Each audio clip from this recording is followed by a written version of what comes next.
the thing about solo travel for me is that it is a way for me to connect, whether it's with nature, whether it's with newer experiences. I also find that when I travel alone, I'm a lot more receptive to newer people and newer experiences than I am when I am traveling with my own people or with a group of friends. Every time I got $1 for when I was called an overthinker, I would be a millionaire by now and I wouldn't have had to start passive income streams like this one. But trust us, we're not overthinking, girlies. In fact, I reckon others are perhaps just not thinking enough. But don't worry, we've got you covered because we're here to think on your behalf on all the things that matter to you and to us with the girls who overthink. With Girls Who Think, the podcast. Welcome back, listeners, to yet another episode of Girls Who Think, the podcast. And today's episode is all about hot girl healing. And I think it's such a wonderful topic because I personally believe that every woman has to go through her healing journey in order to become the hottest version of herself, right? To reach her real potential, which a lot of us don't even realize. I think healing journeys are my absolute favorite. So Niharika, tell me about your healing journey. Your whole book is about your character's healing journey in Rishikesh, right? Yeah. So tell us more about it. I think I started realizing that, of course, self-love has been such a buzzword in our times. But I realized that most of the conversation around it positions it as the coping mechanism that happens when a woman really goes through heartache. You know, like nobody just wakes up one day and decides that, okay, I'm going to love myself or go through this journey of self-discovery to kind of grow in life. Like that doesn't happen. It's something that happens because people have no other choice. Like they don't have somebody to lean on, and that's when they kind of realize that they need to feel complete by themselves. And so it's kind of like a response that happens to feeling a void. It's a reaction. And which is the unfortunate part because there are wonderful things to be gained out of it. I mean, my character actually goes through this, she goes on a solo journey all by herself, and we'll speak a lot about solo travels and all of that. I have so much to talk about solo travel. Exactly. And, you know, she kind of has amazing encounters and experiences through which she realizes so much more about her own self. And that became like a central theme to my novel because not just in my own experiences, but at Jump in Heights, we see jumpers Niharika runs a bungee jumping company, by the way, for the uninitiated to know. So she's truly the icon of self-love, adventure fiction, and her book is about adventure fiction. Yeah, so and that's what became the muse for me because my own experiences standing on the edge have just been so powerful for me that I felt like it deserved a novel all of its own, you know, because it's something that hasn't been written about much, kind of like going through self-discovery through adventure particularly. Travel, yes, of course, there have been a lot of novels. Eat, Pray, Love was one of them, but not about adventure per se. And that was something that was so important to me because it's not just my experience, but it's the jumpers that come through to Jump in Heights. You know, I see the journey that they really chart. A lot of them, they're coming with family, they're coming with partners, they're coming lying at work about it, they're coming in all sorts of different contexts. But my favorites really are the solo travelers, you know, because they are on a journey all their own. And they go through all of these experiences. And the way that I see them be receptive to other people around them, to other encounters, to adventure is unmatched. You know, and that, of course, became the theme for my novel. But I would love to know what your journey with singlehood has been like and what your journey with healing through singlehood has been like. Wow, I think I can talk for hours about it. But I think being single and really discovering yourself, right? The self-discovery that you go through when you really do not have like a shoulder to rely on, but you're your own shoulder. You're your own person and you build that safety net and that comfort and that reliance on yourself is something that stays with you through life. I think this thing that you experience maybe in your 20s or like your early 30s, it's kind of like the building block for life. And for me personally, my singlehood era has been about 3 P's, which are prayer, Pilates, and perseverance. Ooh! That is a real hot girl healing summed up That for should me. be on a t-shirt. Inshallah, very soon, someday. But yeah, I think these three things have been very instrumental to my journey.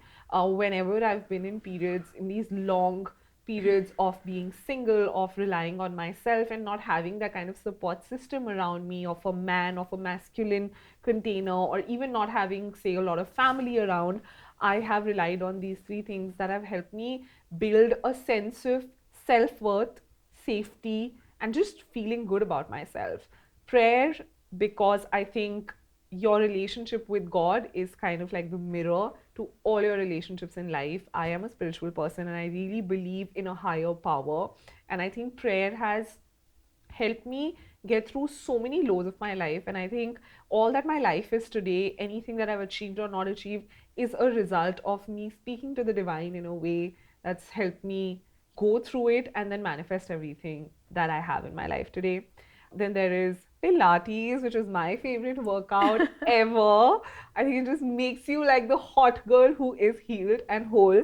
I think even when you're not healed, when you've put on your favorite yoga pants and you are doing your Pilates, it just makes you feel like this healed, hot version of yourself. And personally, I enjoy Pilates a lot because it's strength training, it improves flexibility, and it's just a very complete workout for your mind, body, and soul. And the third is perseverance, because I think God knows we all need it. In my life, there's always been a connection of singlehood with self improvement. When I am single for a long period of my life, I go in this slight self improvement cycle where I feel like I need to be better than I was before. I think on some level, it's also an addiction where you're constantly just trying to optimize for being the best version of yourself. But I think it's also a great time for you to work on yourself, mind, body, and soul.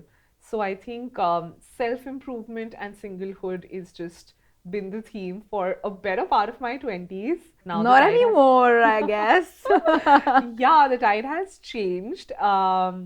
But Simran here is in a new relationship.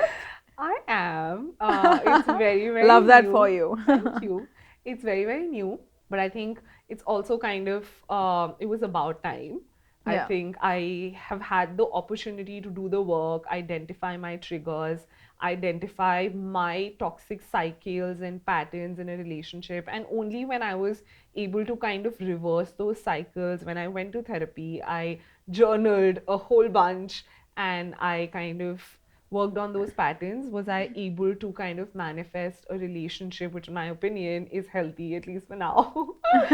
So I think again that's a whole journey where you get to a point where you can not just manifest, but I think also keep your manifestation.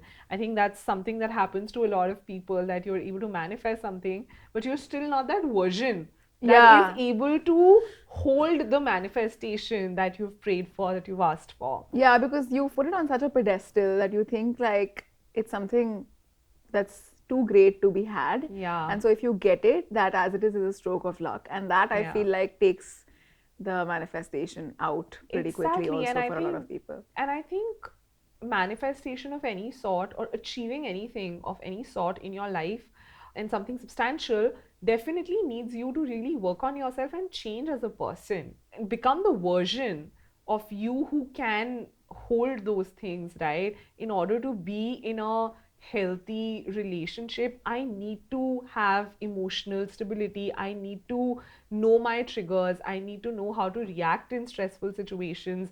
I need to know how to resolve conflicts. I need to know how to have difficult conversations and have them gracefully while, respecting the other person.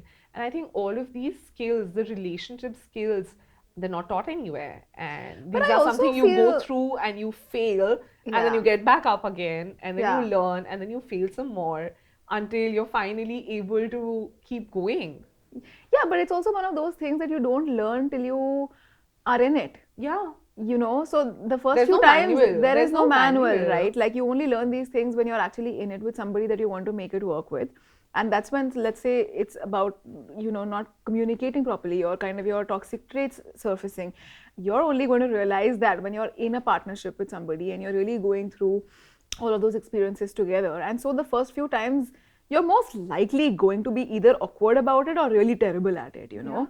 And I think only when you get into a relationship is when light is thrown on how much work more needs to be done. Like, I entered into a relationship thinking that I am all whole and healed, and now, you know, it's all going to be cakewalk.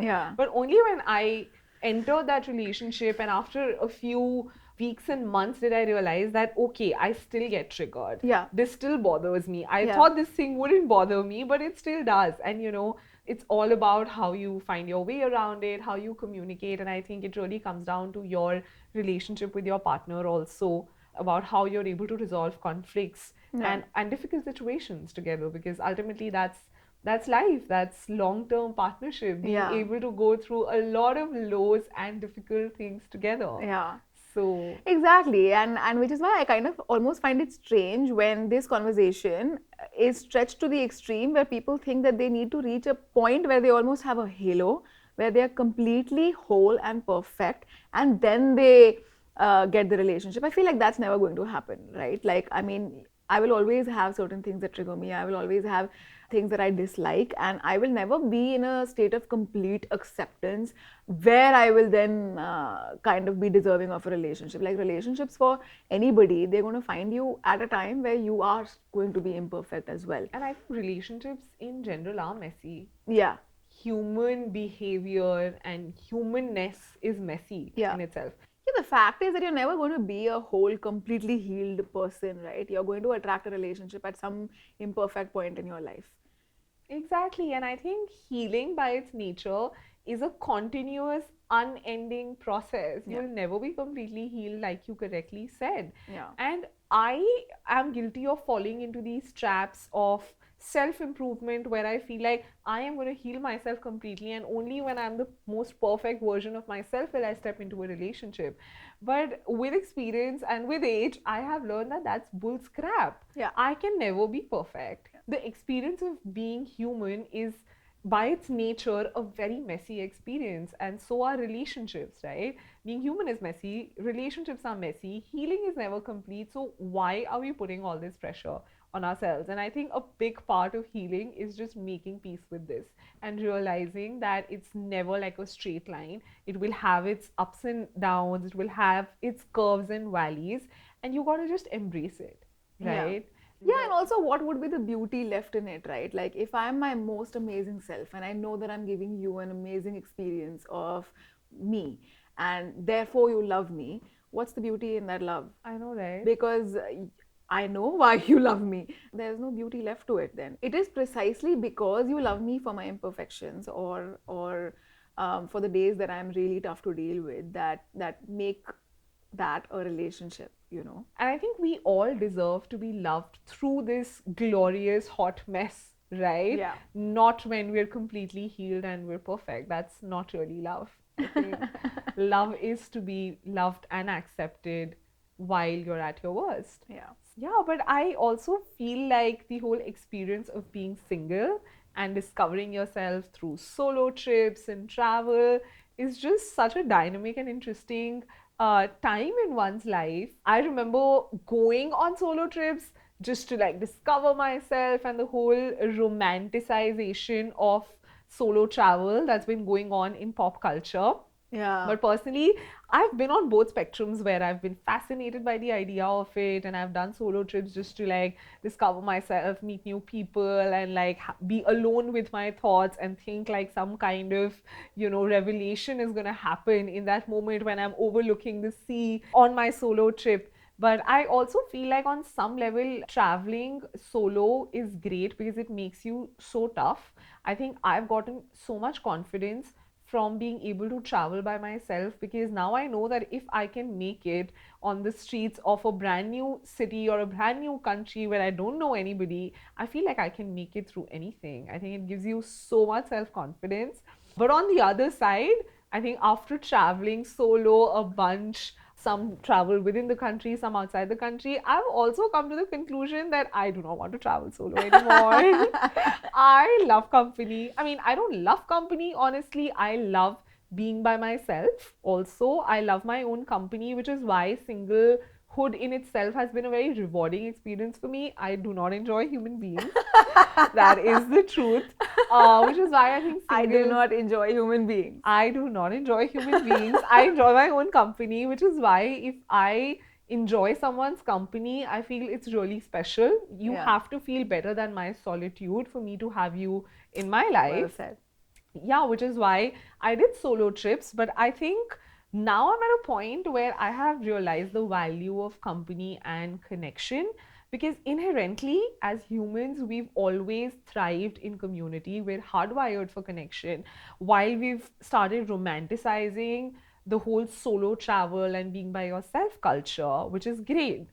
But I think at the same time, we forget our own humanness. We forget that we need people, right? We need people to feel safe, to feel comforted. I'll tell you a little story. When I was on my trip to Bali and it was New Year's, and we had partied like crazy. Obviously, we were on this tiny party island called the Gili Island. And when we were coming back from there, our ferry was delayed because of bad weather. So we were literally stuck on the port for hours, and then we were rescued in a cargo ship. I am not even kidding. Oh my God. Yeah, it was insane. And I had broken my foot. I had fallen sick, and I was dragging my suitcases through the cargo ship, through the streets of a random city. And that is when I realized that why am I doing this? Why have I put myself through this torture to go through all of this by myself? It would be so nice to have a man to drag my suitcases right now. I mean, it would just be nice to have some support, right? I think experiences like those have helped me value people, have helped me value the importance of community.